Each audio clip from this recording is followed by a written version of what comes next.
안녕하십니까. 하루의 경제 주식 마무리 경주마 이재용입니다. 오늘 하루 잘 견디셨습니까? 아침 일찍 일어나서 축구 응원하느라고 피곤하셨을 텐데 우리 장이 또 흘러내려서 더 피곤하셨을 겁니다. 2,400 내주고 말았죠, 코스피가. 그리고 계속해서 힘든 장이 이어지고 있습니다. 언제까지 이럴지. 삼성전자는 6만 전자 내줘서 앞에 5자 다시 보이기 시작했고, 달러는 또 1,300원을 넘어서고 오늘 하루 아주 힘들었습니다. 그래도 달려봐야죠. 경주마 세 분의 전문가와 함께 달려보겠습니다. 어서 오십시오. 안녕하세요. 네. 오늘 데일리 이슈 한 가지만 딱 짚고 넘어가도록 하겠습니다. 우리 코스피 선방 하나 했는데 역시 미국발인가요? 흘러내렸어요. 네. 어떻게 보십니까? 일단 2,400이 무너졌습니다. 네. 이게 이제 11월 9일 날 2,400 돌파한 이후로 거의 한 달 정도 2,400 위에 있었는데요. 물론 이게 이제 2,400 밑으로 떨어지고 이제 삼성전자가 이제 6만 원 밑으로 떨어지면서 좀 걱정이 되시겠지만 바닥에서는 그래도 꽤 올라온 상황입니다. 이게 9월 이제 30일인가요? 2,155포인트를 찍고 반등을 어느 정도 한 상황이기 때문에 약간 눌렀다 가도 이상하지 않은 상황이거든요. 이게 이제 미국장도 어느 정도 그동안에 이제 반등을 좀 마무리하고 약간 쉬었다 가는 국면에 지금 연결돼 있기 때문에 그런 관점으로 보신다면 다시 이게 뭐 완전 하락 전환하는 거냐, 한번 접고 가는 거냐라고 보면 한번 접고 가는 정도다라고 생각하시면 될 것 같아요. 2,400 정도가 상방이었다라고 얘기를 하면 네. 이게 단가요? 라고 물어볼 수밖에 없어요. 이게 약간 이제 그 원래 지그재그로 만약에 올라가도 가는 거잖아요. 그러니까 1차 반등을 마무리하고 약간 다져야겠죠. 어느 정도 조정과 기간 조정을 거칠지를 봐야겠지만 그걸 거치고 그리고 또 어쨌든 내년 초가 되면 이제 4분기 실적이 나올 텐데 4분기 실적은 어쨌든 좋지는 않을 거예요. 네. 글로벌리. 그거를 이겨내고 다시 한번 도약을 하는 게 더 중요하기 때문에 요번에 이 조정을 얼마나 좀 가볍게 지나가는지가 되게 중요할 것 같습니다. 전반적으로 지지부진하고 흘러내리고 이랬습니다만은 그래도 오늘도 상한가까지 간 종목도 있고 이래요. 애플페이 관련 주는 뭐 대단했어요 오늘.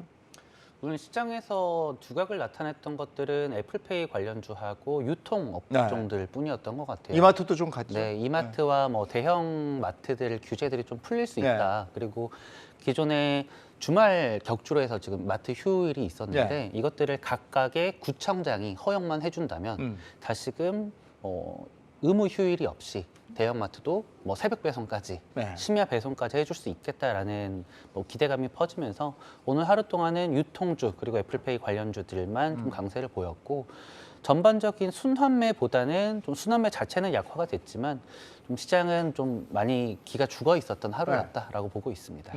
애플페이 관련주는 어떻게 볼까요? 이게 계속 가는 겁니까? 내년에 이제 한다는 거죠? 구체화는 되고 있는데 실질적으로 수혜주라고 보기는 저는 좀 어렵고 단순 납법과대주들 순환매성, 단타성으로 움직임이 나오고 있어요. 이게 사실 수개월 전서부터 이런 이슈가 나올 때마다 조금씩 움직임은 나오지만 추세적으로 어떤 드라이브가 걸리는 모습은 안 보이고 있습니다. 그래서 몇몇 종목군들이 간헐적으로 튀고는 있지만 철저하게 트레이딩으로만 일단 대응을 하셔야 좋은 전략이 되지 않을까 생각이 들고요. 오늘 같은 지수가 2,400이 깨졌어도 앞에 지점장께서 말씀하셨지만 쉬어가는 단순 조정이라고 보셔야 됩니다. 왜냐면은 목요일 날 내만여의 날 선물 옵션 동시 만기가 놓여 있고 또 FOMC를 앞두고서 숨고르기 정도로만 생각하셔야 되고 매일 상승은 사실 욕심이죠. 지금 시장 분위기상. 그래서 계단식 상승으로 간다라는 쪽으로 저는 무게를 두고 있습니다. 그래도 이제 이 상황에서 궁금한 건 그래도 하방이 어디까지냐? 하방은 저는 크게 개념치 마시고 만약에 굳이 구태여 숫자로 표현을 한다면 2,375포인트 정도가 120일 이동평균선이 놓여 있어요. 이곳을 10월, 11월 달 강하게 돌파한 이후에 눌림목 안착 확인이 되어가는 과정이 놓여 있습니다. 뭐 여기가 지키든 안 지키든 저는 지수는 그렇게 보고 있지 않고 지수는 일단 가두리로 막힌다 하더라도 개별 종목군들이 움직임이 살아있는 한 개별 주식에 집중한다면 저는 괜찮은 그래도 장세 대응되지 않을까 생각이 됩니다. 하방으로 고민하지 마라. 그러면 어느 정도 또 상승장으로 올라갈 수 있다. 어느 정도까지 올라갈 수 있을까? 이게 또 궁금해지거든요. 일단 뭐 드라마틱하게 V자 반등을 지금 노릴 수는 없는 거죠. 그러니까 단계적으로. 그러니까 본부장님 말씀대로 단계적으로 가야 되는데 그렇다면 이게 지그재그로 가면서 조정을 받을 때마다 그 저점을 높이면서 가면 되는 거거든요. 근데 고비가 있어요. 고비는 일단 1차적인 미국도 어느 정도 그 반등장이 마무리됐고 4분기 실적이 나오는 이제 1월 달 연초장이 되게 중요한데 그 고비 한두 번의 고비가 있다고 생각을 하는데 그걸 잘 넘기면 어쨌든 내년은 긴축이 끝나는 해고요. 물론 이제 금리 인하를 하냐 안 하냐의 논쟁이 있겠지만 그리고 어쨌든 달러 강세가 마무리된 해고 그리고 전쟁이 끝날 수 있는 해고 중국이 리오프닝을 뭐 지금부터 준비를 하고 있죠. 하는 해기 때문에 어쨌든 추세적으로는 올라갈 확률이 더 높은 한 해를 앞두고 있다. 이렇게 보시는 게 맞을 것 같아요. 근데 계속해서 경기 침체 겁주잖아요. 내년에 본격적으로 온다 이러면서. 그게 이제 기업 실적에 영향을 미칠 네. 거고요. 그래서 4분기 실적 그리고 내년도 초에 애널리스트들이 이제 추정하는 기업 실적이 아마 좀 하향 조정될 겁니다. 네. 그랬을 때에 그거를 이겨낼 수 있는 시장에 멀티플을 더 줄 수 있는 분위기가 중요한 거고 그렇다 그러면 사실 이미 많이 빠져 있고 이미 싸져 있는 데서는 약간 기업 실적이 둔화된다고 해서 더 빠지지 않는데 네. 그게 신흥국이고요. 그래서 최근에 보면 미국보다 신흥국 쪽에 더 관심을 가지고 있는 거고 그 신흥국 중에서도 그러면 위험하지 않은 신흥국이 어디가 있느냐. 대표적인 게 이제 우리나라 증시가 되겠죠. 네. 그런 쪽으로 관심을 가질 필요가 있을 것 같아요. 아니 축구에 빗대서 얘기하면 올 한 해 계속 저도 시장 참여자로서 수비만 했던 것 같아요. 공격다운 공격 한 번도 못 해보고 계속 수비만 하다가 계속 골이 제 골대로 막 들어가는 것만 그냥 목격을 해서 점수만 까먹고 있었단 말이죠. 언제 공격다운 공격을 할 수 있는 기회가 올까요? 일단은 다음 주에 있을 예정이죠. 12월 13일에 미국의 CPI 물가지표가 새로 또 발표가 되는데요. 최근에 12월 1일, 그러니까 11월 말 장이 굉장히 뜨거웠던 그 이유 중에 하나가 베이지북에서 파월 의장이 12월에 이제 긴축의 속도를 좀 조정을 할 필요가 있어졌다라고 언급을 하면서 전날 나스닥 4.4% 오르고 물론 대한민국은 전강 후약으로 끝났지만 제일 중요한 거는 12월 13일에 발표되는 CPI가 잘 나와서 연속적으로 좀 물가가 둔화되는 모습을 보여준다면 향후 내년 초에 있을 금리 인상에 대해서 확연하게 이번에 12월엔 빅스텝이 50bp 인상이 좀 확실시되고 있지만 그 이후에 금리 인상에 대해서 추가적으로 속도 조절이 나온다라고 한다면 그때부터 시장이 좀 더 강세로 돌아설 수 있지 않을까 보고 있고요. 최근 한국 증시는 환율이 1,440원까지 갔다가 1,300원을 하회했지 않습니까? 네. 환율적인 부분이 너무 빠르게 하락을 하면서 좀 다른 국가 대비해서 대한민국이 조금 상대적 강세를 보였던 게 맞고요. 지금 뭐 미국에 상장되어 있는 EWY나 대한민국의 코스피 지수나 비교를 해본다면 외국인 투자자들이 추가로 들어오기에는 이제 환차익적인 매력은 조금 많이 낮아졌다. 그렇기 때문에 향후 아주 빠른 V자 반등보다는 말씀하셨던 것처럼 계단식 상승이 좀 유력해 보인다라고 봐주셔야 될 것 같습니다. 제가 경주마 진행하면서 12월에 산타랠리는 올까요? 뭐 이런 질문을 몇 번 드렸었어요. 네. 그랬더니 제 친구가 이걸 아주 즐겨 보는 친구가 있는데 야, 이 사람아, 우리나라 원래 산타랠리 없었어. 12월에 장 더 빠진 거 몰라? 이러더라고요. 네. 우리나라는 산타랠리 원래 없었습니까? 있다가 사라졌죠. 그러니까 사라진 지 꽤 오래됐고 근데 저는 올해는 있다라고 말씀을 드리고 이미 출발했습니다를 제가 11월 초에 말씀을 드린 것 같아요. 산타 출발하셨어요? 네? 산타가 출발하셨다고? 산타 랠리가. 그러니까 진행이 산타가 오셔야 이제 랠리가 오는 근데 이제 산타는 없고 파월 랠리가 파월 남아있지 않나. 저는 글쎄요, 이 부분이 항상 논쟁이 이렇게 있는데 우리가 지수만 놓고 얘기를 하면 네. 그동안 2차 전지 랠리는 뭐가 되는 거며 그동안의 강세를 보였던 업종들은 뭐가 되는 건지 그래서 너무 지수 논란에 휩싸여 있는 이 사실들이 좀 안타깝고 섹터별로는 있었다. 많았죠. 그러니까 업종 순환매를 보시는 투자자와 예를 들어서 파생 투자자 혹은 ETF 투자자는 지수만 보이겠지만 시장 흐름에 맞춰서 돌아가는 섹터별 공략을 한다라면 충분히 우리에게 수익을 줄 수 있었고 아까도 공격은 언제냐? 네. 전 지금이라고 봅니다. 지금. 공격은 지금부터 해 들어가는데 드리블을 치면서 갈 거냐? 그냥 손흥민 선수처럼 그냥 쏠 거냐? 루케포처럼 그건 아니고 드리블처럼 살살살 좋은 종목들 모아가는 전략들 혹은 하루 일일비 하지 않고 음봉 나올 수도 있는 거고 매일 양봉 나온다는 건 정말 욕심인 거고 한 계단 한 계단 이렇게 밟아가는 순차적으로 올라갈 수 있다고 보고 있고요. 이따가 또 이슈 나오겠지만 제가 오늘 소신 발언을 통해서 논쟁을 한번 끝내보도록 하겠습니다. 네. 아니 근데 주린이는 네네. 정면 돌파라 그 기회를 못 잡는 것 같아요. 왜냐하면 네. 이제 주로 대형주들을 담아놨잖아요. 근데 대형주는 지수가 가야 가잖아요. 네네. 대형주가 가야 지수가 가는 건지 지수가 가야 대형주가 가는 건지 이건 모르겠는데 네네. 하여간 그것과 같이 간다. 그래서 정면 돌파라고 본다면 이게 안 되니까 공격을 못 하는 거죠. 그렇죠. 저번에도 말씀드렸지만 LG 엔솔과 삼성전자가 같이 갈 수는 없고 시가총액 베스트 5 종목이 동시에 갈 수는 없어요. 예를 들어서 9개 묶어놓고 삼성전자 하나는 갈 수 있겠죠. 그래서 지수가 박스권에 갇힌다 하더라도 특정 업종은 옆으로 횡보하지만 특정 또 한 개의 종목이 올라갈 수 있는 장세가 연출될 수 있어요. 그 트리거가 이번 FOMC 회의 때 나타날 것으로 저는 보고 있고 이따가 또 부연 설명드리겠지만 CPI 지수가 이제 어떻게 나오느냐. 또 지금 어저께 이제는 경기 침체로 들어가냐 안 들어가냐 논쟁으로 갈 줄 알았는데 어제 미증시 반등을 보니까 흐름을 보니까 반등이 아니고 조정 나온 거 보니까 아직까지 금리 이슈에 묶여 있다. 그리고 어차피 시장에서는 어떻게 가이드라인이 진행될지 다 노출되어 있는 부분인데 그걸 다시 그렇게 해석한다라는 게 저는 도무지 납득이 안 됐고 이미 시장에 다 나와 있는 내용들이었어요. 그러니까 이번에 반전의 트리거는 CPI 지수를 봐야 된다. 이렇게 봅니다. 하나하나 점검을 좀 해보겠습니다. 지금 말씀하셨지만 어제 미국장이 쭉 빠졌어요. 근데 이제 고용지표 나오면서 빠진 거잖아요. 네. 예, 이거 좀 설명 좀 해주세요. 그러니까 금요일 날 빠진 이유가 있고 네. 그다음에 어제 빠진 이유가 있습니다. 금요일 날 일단 비농업 고용지 네. 표가 나왔는데 예상이 이제 20만 건 증가했는데 26만 3천 건이 나왔어요. 그래서 잘 나왔죠. 서프라이즈죠. 요새는 배드 이스 굿이고 굿 이스 배드예요. 네. 그래서 고용이 왜 이렇게 좋아? 그리고 임금도 그 전년비에 5.1% 상승하면서 고용이 좋고 임금이 오르면 이거 물가 안 잡히는 거 아니야 하면서 그 지표가 나오고부터 선물이 안 좋다가 시작도 안 좋겠어요. 근데 그거를 거의 약보합으로 메이크업했습니다.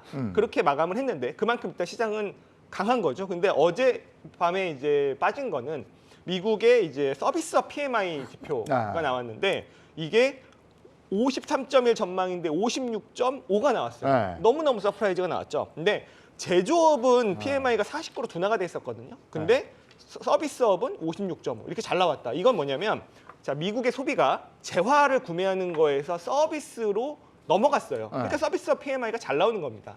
그러다 보니까 서비스업 물가가 아무래도 걱정이었는데 서비스 경기가 이렇게 좋으면 인플레가 쉽게 안 꺾이는 거 아니냐? 그래서 긴축 완화가 늦어지는 거 아니냐 이런 것 때문에 빠졌는데 본부장님 말씀대로 파월이 이미 가이드라인 줬잖아요. 그죠? 우리는 속도를 낮출 거고 물론 좀 더 올릴 수 있겠습니다만 그게 한 5.25 뭐 안팎이라는 게 가이드라인이 나왔는데 어쨌든 또 이런 좋은 경제 지표가 나오니까 빠진단 말이죠. 그래서 어쨌든 시장은 아직도 그런 거에 대한 두려움이 있는데 이번에 FOMC에서 아마 0.5% 올리겠죠. 그리고 나서 가이드라인을 주는 거로 조금은 더 시장에 확신을 줬으면 좋겠다 이런 생각이 듭니다. 고용 지표하고 서비스업 지표가 좋게 나오면 경제 전반적으로 좋은 신호인데 이게 이제 주식 시장에서는 악재로 작용을 하는 거죠. 이게 왜냐하면 속도 조절을 금리 인상에 대한 속도 조절을 하겠다고 그랬는데 야 이런 게 좋게 나오면 속도 조절 안 할 수도 있는 거 아니야? 이렇게 되는 거죠 지금. 맞습니다. 특히나 서비스 부분에서가 제일 문제가 되는 게 미국의 CPI 부분만 보더라도 일단 가장 많은 부분을 차지하고 있는 게 첫 번째가 집값, 그리고 두 번째가 유가, 그리고 세 번째가 서비스, 그리고 네 번째가 중고차 시장이었는데 다른 것들은 다 꺾였는데 서비스 부분만 잡히지 않았습니다. 그리고 시장에서 기대감을 줬던 것 중에 하나가 지난 11월 15일 날 발표되었던 생산자 물가 지표, 여기서 서비스 부분이 처음으로 꺾였거든요. 2020년 11월 이후로 처음으로 서비스 부분에 대한 지표가 생산자 물가 지표에서 꺾이는 모습이 나왔기 때문에 야, 생산자에서 서비스 물가 지표가 꺾였어. 그렇다면 소비자 부분에서도 꺾이지 않을까라는 기대감을 줬었습니다. 그런데 뭐 어제 발표했던 지표에서는 여전히 서비스에 대한 물가는 앞으로 연준 긴축에 있어서 좀 발목을 잡겠구나라는 시그널을 줬던 것 같고요. 말씀하셨던 것처럼 연준이 앞으로도 시그널을 주겠지만 모두 다 지금 시장 자체로는 첫 번째로는 내년 경기 둔화가 온다. 근데 문제는 그 폭이 어느 정도냐 정도에 따라서 좀 시각 차이가 있는 것 같아요. 경기 둔화는 있겠지만 상당히 많이 악화가 된다라고 보는 입장과 우리가 기대했던 것보다 덜 악화된다라고 보는 입장, 그리고 물가도 내후년에는 2%까지 연준이 목표하는 2% 수준까지 갈 거야가 컨센서스인데 내후년에 여전히 6, 7%를 기록할 거라고 보는 하우스들도 있고요.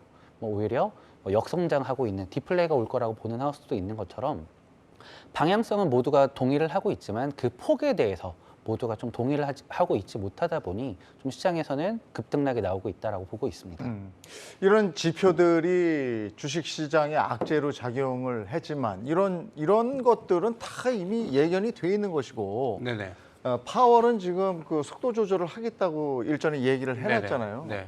그렇다고 뭐 0.75 올리겠습니까? 근데 이런 것들이 왜 이렇게 그 발작적으로 장에 투영이 되는 건지. 그러니까 이게 짜여져 있는 프레임 속으로 투자자가 끌려 들어가는 거예요. 예를 들어서 얼마 전까지만 하더라도 블랙 프라이데이 얼마나 소비가 많이 늘어날지도 봤잖아요. 네. 그거 적게 나왔으면 또 뭐라고 했겠습니까? 이번에도 서비스, 그러니까 미국 경기의 3분의 2를 차지하는 게 미국 서비스업인데 만약에 서비스업이 죽었다고 쳐봅시다. 네. 그러면은 미국에서 뭐라 그랬을까요? 봐라, 경기 침체 시작이다라고 했을 거예요.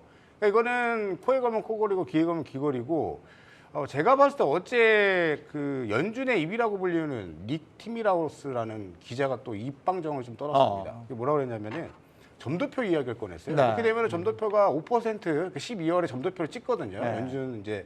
연준에서. 근데 5%가 넘을 수도 있다라고 발언을 했어요. 근데 그거 우리가 몰랐나요? 2, 3주 전에 블러드 연준총재가 7% 얘기해서 말도 안 된다. 우리 어이없다. 최종금리. 그렇죠. 최종금리. 네. 최종금리 다 알고 있었고 그 스탠스도 우리가 이미 다 알고 있었고 시장은 그게 다 투영되어 있는 상황이었는데 별반 빠질 이유가 없었다라는 거죠. 그리고 저는 자신 있게 말씀드리고 싶은 거는 지금 이 프레임에서 벗어나서 조정의 빌미로 그것을 이용하는 것이라면 오히려 그것 때문에 조정이 나온다면 저는 적극 매수의 공략 포인트가 되고요. 만약에 금리 인상 기조에다가 경기 침체까지 보인다라면 파국이죠. 스태그플레이션 이야기도 나올 거예요. 차라리 그것보다는 아까 서두에 우리 이재용 MC께서 말씀하신 것처럼 좋은 것은 좋은 것으로 받아들이고 성장이 나온다라는 것은 연착륙을 우리가 꿈꿀 수 있는 거 아닙니까? 만약에 그게 안 된다면 바로 경착륙으로 수직 낙하 떨어지면서 시장은 오히려 더 큰 피해가 오지 않을까 하는 생각이 들어요. 그래서 너무 그런 기사들에 휘둘리기보다는 저는 이 한마디를 드리고 싶은데 미국은 아직 15년 평균 PER, PBR로 했을 때는 아직 고평가 단계고 네. 우리는 15년 평균으로 했을 때 가장 싼 구간 라인이에요. 네. 중국은 더 싼 라인이죠. 그러니까 미국 헤지펀드 자금들은 미국 적극적으로 공략하는 대신에 중국을 선택한 것 같고 저는 그 흐름은 아시아 우리 증시에도 투영이 될 것으로 보고 있고 다만 오늘 우리가 좀 말이 길어 죄송한데 이 말씀 꼭 드리고 싶어요. 오늘 내마녀의 날을 앞두고 더 특히 흔들렸던 것은 지금 가장 큰 문제 자체 약재가 터졌습니다. 바로 화물연대 파업이에요. 이거는 자체 공급망 체인에 문제가 생겼다라고 지금 시장이 인식하고 있고 업종별로 그래서 골고루 한 2, 3일 조정이 나온 것 같아요. 이게 화물연대 파업이 빠른 시일 내에 조기 마무리되지 않으면 시장을 박스권에 몰아넣는 악재로 작용할 것 같습니다. 네. 어쨌든 시장의 경계심이 풀리지 않은 상황에서 수급이 좀처럼 들어오지 않고 있고 저도 주변에서 제가 경주말을 진행하니까 몇 명이 이제 주식에 대해서 물어보면 저도 야 이제 들어올 때야 이렇게 선뜻 얘기를 못 하겠는 거예요. 그런 거 보면 제가 경주말을 진행하면서도 제 자체도 경계심을 풀지 못하고 있는 거거든요. 네. 그렇다면 연말이나 내년 초에 우리 장이 좀 좋아지려면 어떤 것들이 선행이 돼야 되겠습니까? 뭐 보니까 수급이 들어와 줘야 뭐 주식이 가지 않겠습니까? 네. 일단 우리나라 증시는 환율이에요, 환율. 네. 그러니까 이제 워낙 이제 달러 강세가 진정돼서 약세로 전환이 되고 원화 강세가 되면 외국인들은 알아서 들어옵니다. 네. 그게 최근의 반등이었죠. 2,400을 넘어섰던 반등이었기 때문에 그 또 조건은 이제 미국이 긴축을 종료하는 것이고 네. 그거를 생각보다 좀 덜 올리면 더 고맙고 그리고 이제 조만간 인하할 수 있다는 시그널이 나오면 더 좋은 건데 그게 나올 수 있습니다. 왜 그러냐면 이게 어쨌든 그렇다면 CPI나 이런 물가가 좀 떨어지는 게 기본적으로 깔려야겠지만 네. 지금 페드는요, 연준은 물가만 보다가 금융 안정을 보기 시작했습니다. 왜냐하면 이 정도 올라간 금리, 이 시중 금리를 가계와 기업들이 버틸 수가 없습니다. 못 버티는 가계가 나오고요, 못 버티는 기업이 나와요. 기업들이 조달을 금리가 너무 높아서 버는 것보다 이자가 많이 나가면서 이제 문제가 되는 기업들이 나오기 때문에 그거를 금융 안정이라는 걸 신경 쓰기 시작을 했고, 네. 그리고 미국 자체가 강한 달러가 부담스러워지기 시작했습니다. 그렇기 때문에 그런 달러 약세가 지금 나오고 있는 거죠. 이런 것들이 자기네들 이제 국채 그 수급이 안 좋아지고 신흥국들이 진짜 굵직한 신흥국이 쓰러지면 영향을 받기 때문에 이런 것들로 인해서 이미 다 진행이 되고 있습니다. 네. 시작이 됐기 때문에 이런 것들이 특히 우리나라 증시, 뭐 글로벌 증시 다 마찬가지죠. 좋아질 여건들은 만들어지고 있으나 한두 번의 고비가 남았다. 그건 이제 경기 침체 우려로 인한 기업 실적 하향 우려. 이런 거 정도만 체크를 하시면 될 것 같아요. 어제 우리 장이 지지부진했습니다만은 달러는 1,300원 밑으로 갔단 말이에요. 그래서 달러가 이제 좀 내려가는구나 했는데 오늘 20원 이상 올랐잖아요. 오늘 왜 오른 거예요? 오늘은? 일단 그 반대이니까요. 어제 미국장이 빠진 원인이 똑같은 거죠. 그러니까 이게 생각보다 이러면은 긴축을 빨리 완화를 못 하겠는데? 이러면은 일단 미국의 시중금리 올랐죠. 10년물 금리 올랐죠. 그러면서 달러 강세. 좀 더 올리는 거 아니야? 이런 게 다 맞물려서 환율까지 돌아간다고 보시면 돼요. 근데 저걸 딱 보면 이제 우리는 뭘 생각하냐면 이거 달러 다시 올라가는 거 아니야? 이렇게 생각하는데 그 정도는 아니다. 이런 말씀이신 거고요. 미국이 지금은 부담스러운 네, 환율이었다. 그렇죠. 네. 보시면 돼요. 국채 금리가 또 시장을 보는 바로미터라고 얘기를 들었기 때문에 장기물 지금 국채 금리 장기물은 지금 어떻게 돼 있습니까? 최근에 시장에서 어제 시장에서 좀 화들짝 놀랐던 것 중에 하나가 2년물 금리는 급하게 튀었는데 10년물 금리랑 역전이 약 70bp 정도 났어요. 이게 그래서 시장에 침체가 오는 게 아니냐라고 보는데 지금 채권 시장에서는 이미 연준이 가이드라인을 제시하고 있는 5.25% 이상 부분에 있어서 조금 채권 시장에서 이미 반영을 했다라고 보셔야 될 것 같아요. 미국채 30년물 금리 지금 자료 화면 나가는데 보면은 아주 의미 있는 헤드앤숄더 패턴을 그리고 30년물 금리가 꺾이고 있다라는 거거든요. 이 말은 다시 말해서 지금 미국과 대한민국 전 세계적으로 장기 채권 가격이 급등하고 있다라고 봐주셔야 될 것 같아요. 미국 주식 투자하고 계신 분들은 TLT라고 해서 미국채 20년물 채권 ETF가 있는데 그것도 바닥에서 약 15%가량 올렸고요. 대한민국에 상장되어 있는 30년물 국채 ETF도 바닥에서 25% 정도 올랐습니다. 다시 말해서 지금 연준이 지금 시장에서 약 내년에 5.25% 혹은 5.5%까지 기준금리를 올릴 거야라고 했던 거는 이미 실질 금융시장에 모두 반영이 되어 있다라고 봐주셔야 될 것 같고요. 또 다른 사진 그 시중 반영하고 있는 실질 금리와 연준의 기준금리 간의 차이가 있는데 지금 프록시 펀드 레이트이라고 해서 지금 시장에 유통되고 있는 시장에서 실질 금리하고 그리고 QT를 진행하고 있지 않습니까? 이게 지금 미국에서 6%대까지 올랐습니다. 다시 말해서 지금 연준이 내년에 5%대까지 기준금리 인상할 거야. 이거는 이미 시장에 6%대까지 반영을 했다. 특히나 QT까지 반영한 자금이다. 라고 봐주셔야 되고요. 따라서 앞으로 채권과 주식시장 모두 조금 완화적으로 우상향할 수 있는 그런 시장이 다가오고 있다라고 봐주셔야 될 것 같습니다. 자, 이렇게 채권까지 점검을 해봤고 다시 돌아서 다음 주에 발표가 될 금리 얘기를 안 할 수가 없는데 FOMC에서는 0.5%포인트 가는 것이 기정사실로 돼 있는 거죠. 기정사실인데 이제 어제 그제 일로 이게 올리는 거 아니야라는 불안감. 그다음에 불안감. 4월 이후로 이제 모든 시설이 이제 다시 올라간 거죠. 근데 최종 금리 목표가 제일 중요한 거기 때문에 이번 12월은 0.5로 가고 2월, 3월 달에 얼마를 더 할 것이냐의 문제일 것 같아요. 만약에 13일 날 먼저 이제 CPI 지수가 발표가 되는데 CPI 잡힐 걸로 좀 봅니다. 또 떨어졌을 거라고 봐요. 또 떨어진 것이 확인되면 그것에 대한 화답은 또 시장이 저는 보여줄 거라고 보고 있고 그것이 단기적인 상승 트리거든 내년을 위한 어떤 디딤돌 역할을 하든 간에 여기서 이제 논쟁은 인플레이션 논쟁은 사라지고 그 다음에 이제 경기 침체로 가냐 안 가냐인데 경기 침체도 골드만삭스 같은 경우에 내년에 35% 확률을 보고 있어요. 반대로 65% 확률은 경기 침체가 없다라는 거거든요. 이 스탠스 기조를 맞춰가는 게 모건 스탠리예요. 그러니까 이들도 보면서 그 해답을 찾겠다라는 거지 경기 침체가 온 건 아닌데 마치 우리는 당장이라도 경기 침체가 온 것처럼 너무 불안에 떨고 있다는 거죠. 그래서 선뜻 우리가 어찌 보면 엔터 버튼을 못 누르고 공격적으로 공세를 펼치지 못하고 눈치 보고 수비 보는 전략으로만 갈 수밖에 없는 것 같은데 시장은 항상 그러한 격정의 벽을 타고 올라갑니다. 그런 심리를 다스리려고 하지 마시고 밸류에이션 쌀 때 사놓고 기다려라. 요즘 핫한 드라마잖아요. 그 부잣집 막내 아들 보면은 그 밸류를 따지면서 인수전에 이제 뛰어드는 그런 마인드로 좀 보셨으면 좋겠습니다. 예. 지금 뭐 이 시점에서는 세계 유수의 금융사와 금융 전문가들이 이제 예측을 하죠. 뭐 올 말, 뭐 내년 어떨 것이다 이렇게 예측을 하는데 이 마이클 윌슨이라고 월가에서 가장 영향력 있는 전략가로 꼽히는 사람인데 이제는 익절할 때다. 네.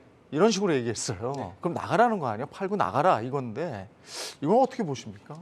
모건 스탠리의 이제 마이크 윌슨이라고 네. 올해 가장 정확하게 맞추고 있는 아, 그래요? 전략가입니다. 작년 말부터 약세를 계속 주장했었고요. 네. 그러면서 가장 지금 어떻게 보면은 추앙받고 있는 투자 네. 전략가인데, 근데 이분이 또 재밌는 게 이게 보면은 10월 중순에 베어마켓 랠리가 시작된다고 해서 제한적인 사자 그런 베팅을 했어요. 정확하게 맞았어요. 그때가 한 3,600 언저리였는데 처음에 한 S&P 500 기준으로요. 네. 4,000포인트를 제시를 했습니다.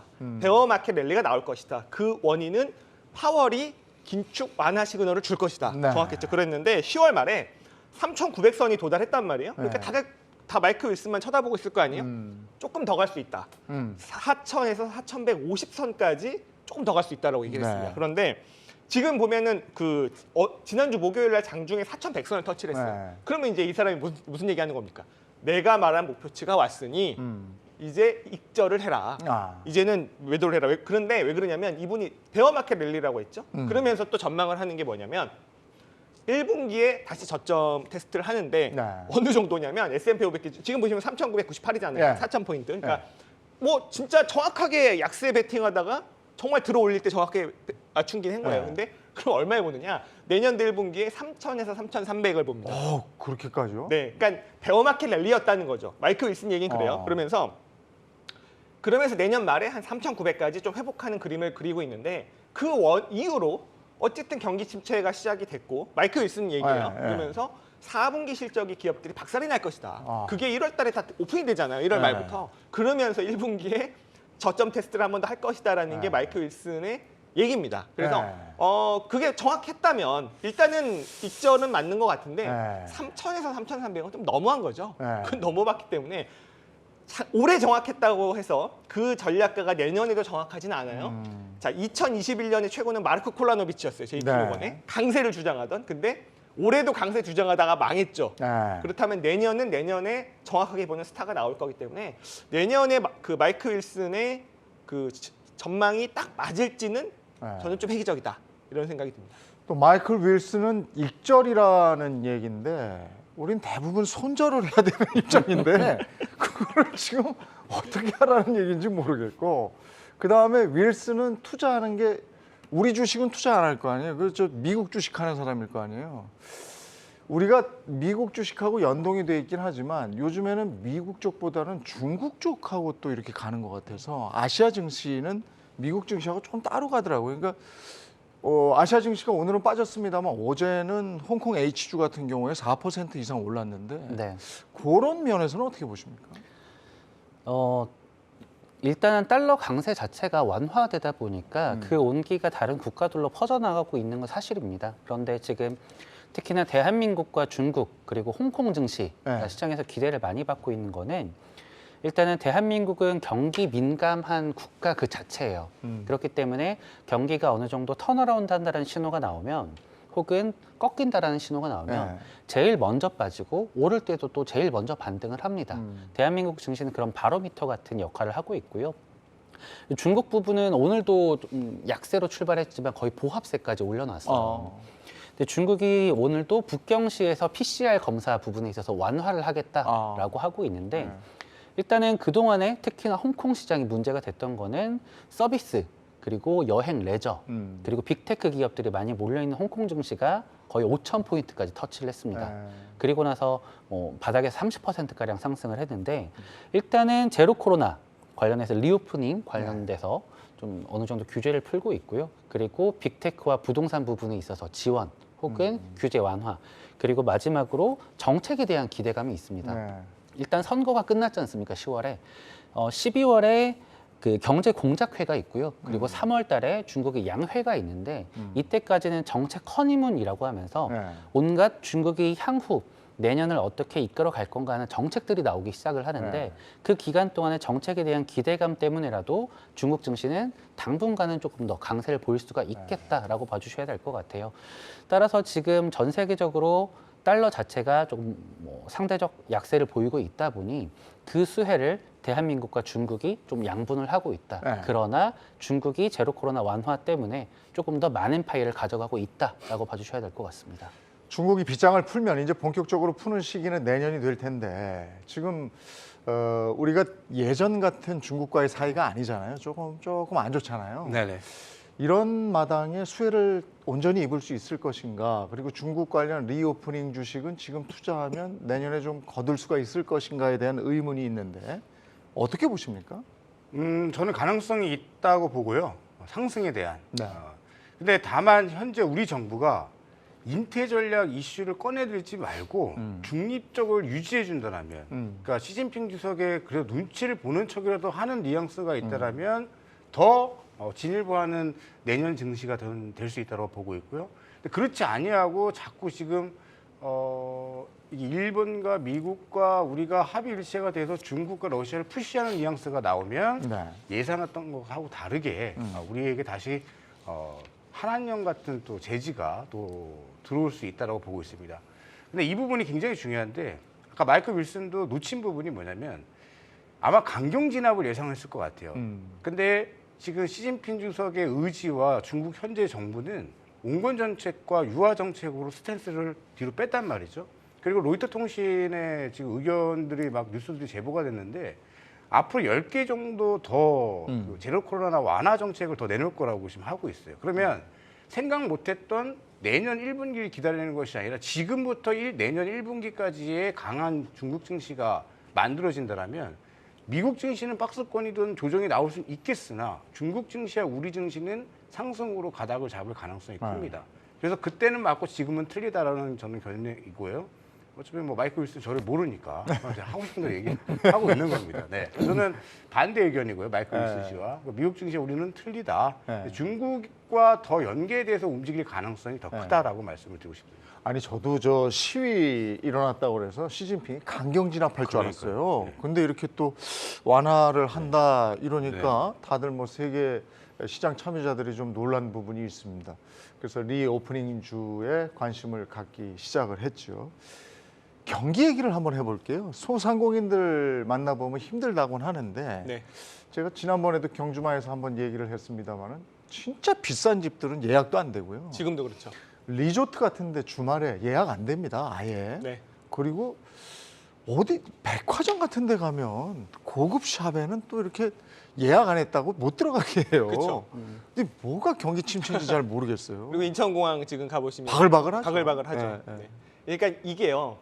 지금처럼 네. 경기 침체에 대해서 미리 겁을 먹은 경우가 있었나? 그러니까 네. 우리가 몸이요. 감기가 나 한 다음 달에 감기 올 것 같아라는 적 한 번도 없죠. 그렇죠. 건강에 대해서 맹신하고 있다가 갑자기 네. 아프단 말이에요. 네. 그때부터 부랴부랴 약 먹고 병원 가고 이러는데 경기도 마찬가지였어요. 항상 경기에 대해서 과신하고 있다가 꺾이고 나서 그때부터 이거 큰일 났다 하면서 그때부터 금리 내리고 이렇게 했었는데 오지도 않은 경기 침체를 1년 전부터 걱정하고 있어요. 네. 오긴 오겠죠. 둔화는 올 겁니다. 당연히 둔화가 되는데 그게 얼마만큼 폭인지. 근데 내가 감기가 올 건지 폐렴이 올 건지 지금 뭐 암이 걸릴 것처럼 걱정을 하고 있는 건데 네. 생각보다 그렇게 나쁘지 않을 것 같고요. 그러니까 경기가 둔화됩니다만 침체라는 건요. 지금 저희가 직장을 잃고 거리에 나앉고 막 다 난리가 나는 거예요. 다 막 그 정도까지는 아닐 것 같은데 그렇다면 이제 정말 이게 얼마나 걱정을 하고 있었는가 우리가. 그렇다면 그게 시장에 얼만큼 또 반영이 돼 있었는가. 그러면 어느 정도 둔화가 오더라도 그걸로 시장을 내리는 이슈는 아닐 수 있다. 네. 아까 말씀하셨듯이 중국이 시위가 격화되고 강경 진압하면서 제2의 천안문 사태가 되면 이런 건 새로운 악재죠. 아, 그렇죠. 갑자기 시장에 네. 반영을 해야 되는데 경색되죠. 네, 경기 침체 이슈는 와 벌써 이제 한 1년간 걱정하지 않았나 이런 생각이 듭니다. 아니 올해 내내 그 걱정이었어요. 네. 이게 이제 내년에 또 그게 온다고 또 걱정을 하고 있는 거거든요. 그걸 한번 살펴볼 부분이 있는 것이고요. 또 하나 서학 개미들의 눈부신 투자. 지금 뭐 500억을 최근에 더 베팅했다 이런 건데 달러가 조금 진정되면서 투자를 한 건가요? 어떻게 된 건가요? 모르겠어요. 확인을 해보셨나요? 지금 투기적인 자금들이 특히나 많이 움직이고 있는 것 같아요. 일단은 환율이 조금 빠지다 보니 그리고 보통 환율이 빠지면 증시가 반등을 하는 게 일반적인데 네. 지금 미국 주식은 비교적 답보 상태고요. 그런데 환율은 조금 많이 빠졌습니다. 그런데 최근 들어서 개인 투자자들이 가장 많이 매수를 한 뭐 상위 랭크인 종목들을 보다 보면은 이 변동성 상품이라든지 아니면 유가 혹은 천연가스 가격이 떨어질 거라고 베팅을 하는 이 레버리지성 상품이 굉장히 많더라고요. 뭐 콜드 혹 KOLD라고 있는 그 천연가스 2배 네. 하락에 베팅을 하는 이 ETF가 있는데 이게 최근에 바닥 대비해서 딱 2배가 올랐습니다. 그러니까 아무래도 대한민국에서 특히나 좀 투기적인 성향을 많이 가지신 분들이 이런 레버리지를 많이 사용을 하고 계신데 이런 것들이 최근 들어서 가장 많이 매수한 상품 중에 하나다. 또 웃긴 거는 변동성이 증가한다. 이 빅스 인덱스에 뭐 레버리지로 씌워져 있는 거에 베팅을 하는 서학개미도 굉장히 많았고 또 반대로 이 변동성이 줄어들 거야. 또에 좀 곧버스죠. 변동성 곧버스에 투자하고 있는 서학개미들도 많았고. 걔 손해 볼 때도 2배로 손해 보는. 그렇죠. 네. 네.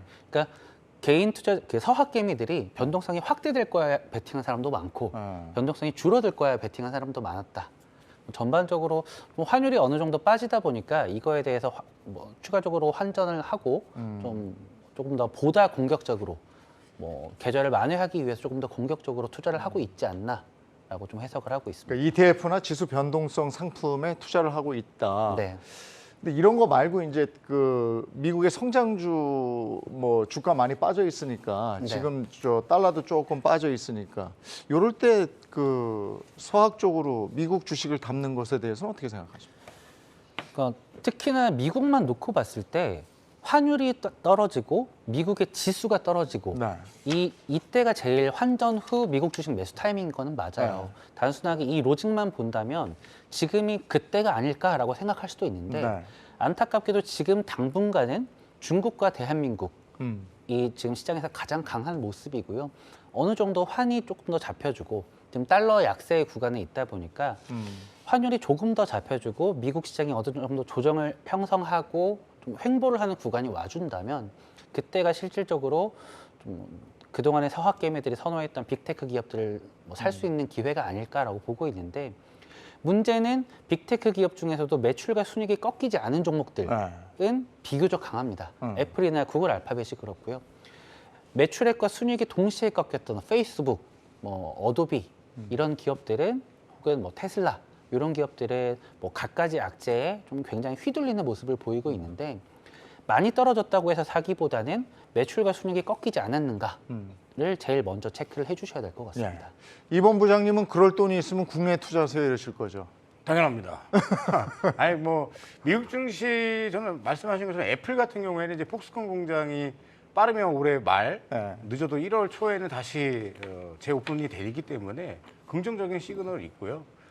좋은 종목과 나쁜 종목을 구별하면서 밸류를 많이 따져야 될 것 같아요. 근데 우리 증시에서 내년에 좀 기대할 수 있고 좀 많이 저평가되어 있는 쪽은 그래도 현대차입니다. 가닥이 조금씩 잡혀 나가고 있고 IRA 부분 조금 수정을 해줄 것 같고 또 공장 라인도 전기차 공장 라인을 같이 교대로 쓰겠다 하면서 2년을 버텨내겠다는 가닥을 잡은 상태이기 때문에 현대차 자동차 쪽 좋게 보고 있는데 화물연대 이슈 때문에 공급망청에 또 문제가 있어서 이런 것들을 잘 살피면서 본다면 저는 현대차 그룹주들 괜찮다고 봅니다. 현대차 얘기 나온 김에 삼성전자 얘기 좀 해주세요. 이거 어떻게 합니까? 삼성전자 7만 전자 좀만 더 올라가면 7만 전자 볼 수 있었는데 7만 전자는커녕 지금 6만 전자도 밑으로 가네. 근데 내만의 날이 앞에 놓여 있다 보니까 파생되는 지수 브레이크에 자꾸 이제 걸리는 거죠. 근데 특징적인 부분은 그러다가 맘먹고 돌리면 또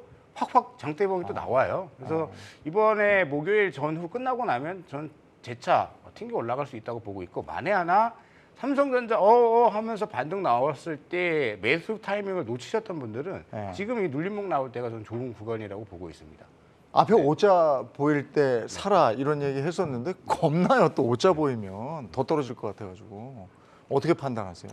일시적으로야 좀 더 빠질 수 있겠습니다만 삼성전자야말로 그냥 싸면, 그러니까 과도하게 싸면 사도 되는 종목. 왜냐하면 이게 그 어쨌든 나중에 결국 우상향할 기업이냐 아니냐에 대한 확신이 적은 기업들도 많이 있잖아요. 근데 네. 삼성전자는 어쨌든 뭐 이 어려운 시기를 거치고 나면 다시 정상화되는 거에 대한 믿음은 좀 높은 회사죠. 그런데 지금 삼성전자가 어려운 건 다른 것도 있겠지만 시장에 돈이 한정돼 있잖아요. 최근에 어쨌든 중국 리오프닝 때문에 그런 관련주들이 좋았고, 네. 뭔가 그런 약간 아주 그 순환매가 좀 나오면서 네. 잘 나가는 섹터가 나오면 삼성전자는 쉴 수밖에 없어요. 네. 그렇게 좀 연결해서 보시면 될 것 같습니다. 이거는 뭡니까? 미국 정부가 내년부터 공개 거래 파트너십 (PTP라고) 그러는데 여기 대상 종목에 세금을 부과하기로 했다. 이게 증시에 영향을 미치는 거예요? 이 기사를 눈여겨 보던데 사람들이. 네, 지금 이제 미국 증시에서 투자하시는 분들 중에 네. 문의도 많이 오고요. 또 네. 증권사 뭐 저희도 포함해서 많이 이 해당 그 PTP를 갖고 계신 분들에게는 개별 연락도 드리고 있습니다. 아, 이게 보면은 이제 뭐 자막에 나오고 있죠. 뭐 이렇게 뭐 퍼블리시 트레이디드 파트너십이라고 해서 네. 우리나라로 번역을 하면 공개거래 파트너십인데, 네. 파트너십이 뭐냐면 조합이에요, 조합. 어. 그래서 이제 이제 회사가 아닌 조합인데 이런 식으로 뭐 우리가 그냥 ETF처럼 느끼지만 조금 다른 거죠. 네. 근데 이게 보면은 보통 이제 천연자원 아니 뭐 그런 뭐 가스관 인프라 이런 거 아니면 이제 부동산 이런 것들인데 네. 이게 재밌는 게 내년 1월 1일부터요. 외국 자본이 원자재 가격에 영향을 미치는 영향을 축소하겠다라는 거긴 하지만 1월 1일부터 이거를 매도하시면요. 이익이 났건 안 났건 간에 매도 금액의 10%를 세금을 물리겠다는 겁니다. 네. 미국인이 아닌 아니. 넌 US 투자자에게는. 아니 이익이 안 나도 세금을 물려요? 그렇죠.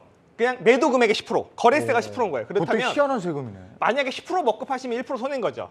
근데 그러니까 이 얘기는 뭐냐면 미국인이 아니면 투자하지 말라는 겁니다. 아하. 그렇다면 전략은 있겠죠. 첫 번째, 이 해당 PTP를 갖고 계신 분들은요. 올해 안에 무조건 매도를 해야겠죠. 아하. 올해 안에 뭐 지금 뭐 반토막 이런 거 이게 중요한 게 아닙니다. 근데 연말에다 매도하시는 게 아니라 결제를 받아야 되잖아요. 네. 결제를 받으시려면은 이게 언제까지 매도하셔야 되냐면 12월 27일까지. 뭐 증권사마다 좀 다를 그런 수도 거예요? 있습니다만 매도를 하셔야 되는 거고 어. 절대 신규 매수는 하시면 안 되는 겁니다. 그래서 내가 갖고 있는 게 PTP냐 아니냐가 궁금하시잖아요. 꼭 확인하셔야 됩니다. 이게 PTP 리스트도 계속 저희도 뭐 업데이트 되고 있는데 네.